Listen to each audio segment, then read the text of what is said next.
Hi guys, welcome to my YouTube channel, AnthonyAllenEdits. My name is Anthony Allen, and this YouTube channel is all about your video knowledge and teaching you guys how to edit with Final Cut Pro X, aka Final Cut Pro 10. And here in this video, I'm going to talk about how stock footage can completely save your video project. Stay tuned, we're about to get into it.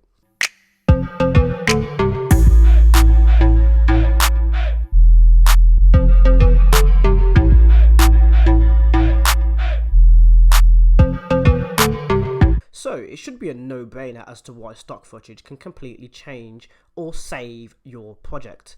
I kind of gave away the answer there, but let's say you filmed a project and the video quality isn't that good. Let's say that it's lacking. What you would then find if you are a professional video editor is you would start doing things like noise reduction and color grading to try and save this shot, which has probably taken time out of your schedule to film.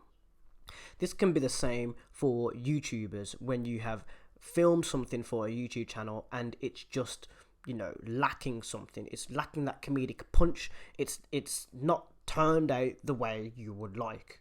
Sometimes when a shot is so horrible, there is no other way to save that shot other than to either replace it or bump it up with some stock footage.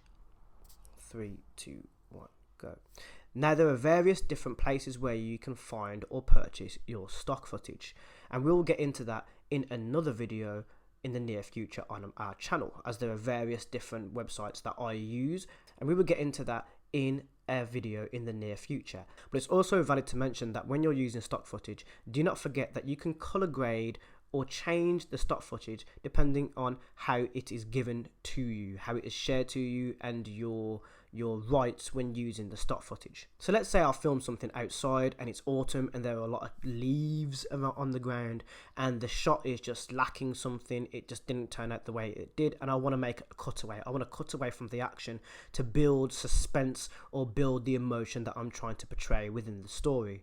Adding some stock footage to that shot can completely transform the story in the direction that I want it to go. So I could have some leaves bustling along the floor, which then could create a western cowboy scene, as opposed to me just standing with a really poorly framed shot or just a shot that didn't turn out the way that I wanted it to.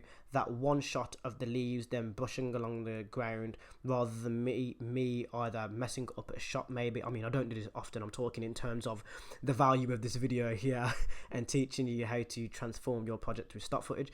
So basically, let's say you've got a bad shot of some leaves that went across the floor. You may find stock footage of the exact same leaves on that you're looking for along some grass that is blowing alongside the grass to create your western cowboy feeling. And then you can just basically add the color grading on top to make it a part of your scene so that it doesn't look off-putting or not a part of your shots.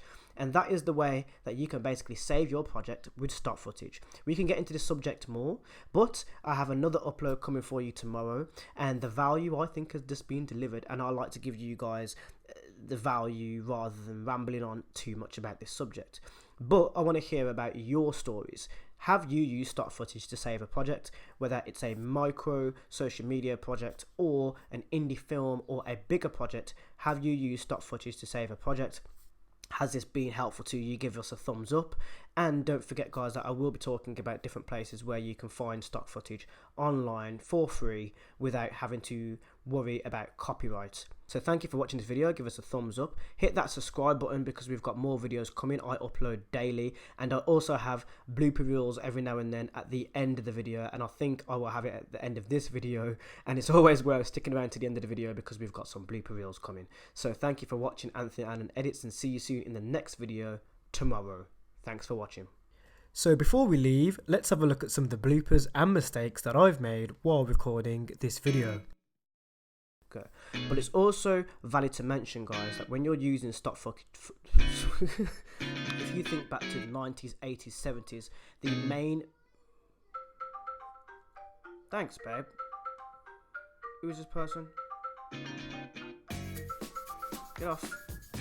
Oh, just getting up to speed with everything. I nearly mess it up then.